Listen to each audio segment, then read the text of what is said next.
Hi everyone, I'm Jennifer Dickman. I'm an animal communicator and intuitive coach and Reiki master teacher. I work a lot with animals who have crossed over and their families. And one of the questions I'm asked a lot is if animals reincarnate. And in my experience and the experience of a lot of other communicators and mediums in general, the answer is yes, absolutely, they do. They don't always choose to do so quickly. Sometimes they wait for you on the other side, but they do. They are usually the same species. They tend to come back to their families pretty often. Um, Not always the same species though. There was a really cool thing I did with some other animal communicators where we talked to a horse who was the reincarnation of one of the communicators' cat. And when the cat had crossed over, she told her, that animal communicator, that she wanted to come back as a horse this time. Luckily, she had horses, so it worked out. She identified the horse that was her cat and brought her home.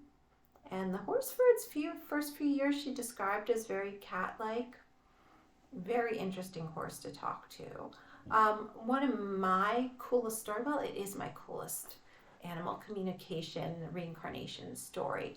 So several years ago, gosh, it was over 10 years ago, I helped a friend of mine find the reincarnation of her dog. This was a dog that I actually knew very well because it was my friend's dog. It's actually kind of a well-known dog because my friend hosted a lot of concerts in her house, so there are 3 folk songs about this dog. But anyway, she was a fabulous dog, and I talked to her after she crossed over, and she told me what breeds she was going to be. It was going to be an odd mix of breeds. It was a lab and corgi mix, which I guess you don't always find. And she told me an approximate date that she thought would be important in terms of finding her. That also doesn't always happen. Really, it's hard for me to get precise dates because animals communicate mostly like with images and emotions. So I just want to be honest that this is like an extreme case. It's not always this clear. So anyway, on that date, I happened to be like annoyed because we were supposed to be leaving the house and my ex-husband was like being super, super, super slow. And I was like, I'm going to get on the computer and I'm going to find my friend's dog. So I got on like Pet Finder and I was looking around and there was this litter of Corgi Lab mixes. And I was looking through and I saw the dog. And I was just like, it was like the energy resonated and I was like, that's Annie. I know that's Annie. So I emailed her, my friend, and at first she was like, nah, no, she would make it easy for me. And those dogs are in South Carolina and I'm in Pennsylvania. But she kept being drawn back to it. And it turned out that while the dogs were in South Carolina, they were being brought up to New Jersey in the Philadelphia suburbs by a rescuer who was down there. So they were going to be local. And my friend happened to be an energy psychologist and was able to do like her own muscle testing and confirm it. And she was like,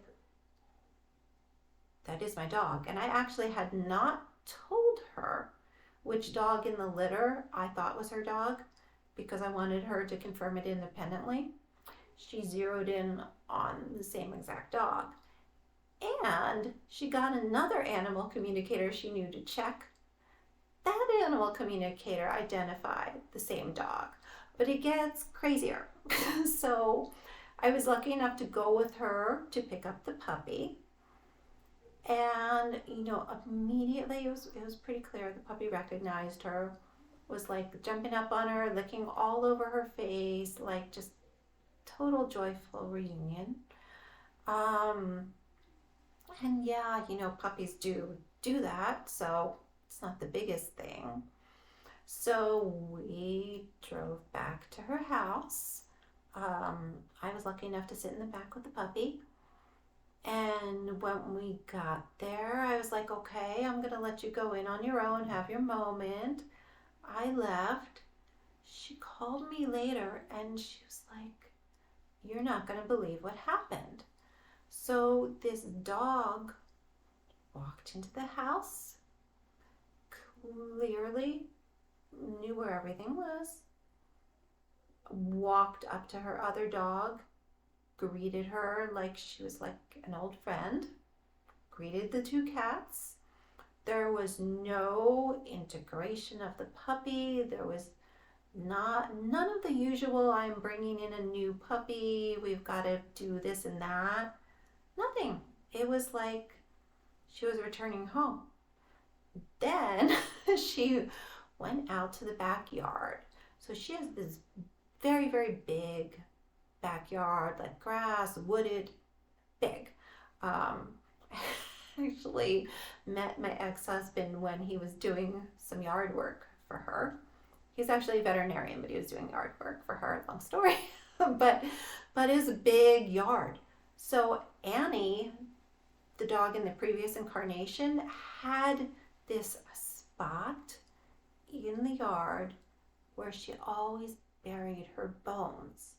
It's just one spot in this huge yard. So the puppy goes out there on the first day, right after coming home, goes straight to that spot where, nobody's touched it for months and months and months since the previous incarnation crossed over. There was no indication that that's where the spot was. Went right to the spot and dug up her bone supply. I kid you not, true story. So, animals do reincarnate. Now, again, it's usually not this easy. And I will do another video about that, about, how to find your animal's reincarnation, what I'm able to do. Also, for those of you who are interested in animals on the other side, I just put out an MP3 that I've been working on literally for years. It's a guided journey that leads you into a peaceful place where you're able to call your animal on the other side to you, talk to them, play with them, whatever you want to do. So I will put the link to that in my show notes. Thanks for watching. Bye.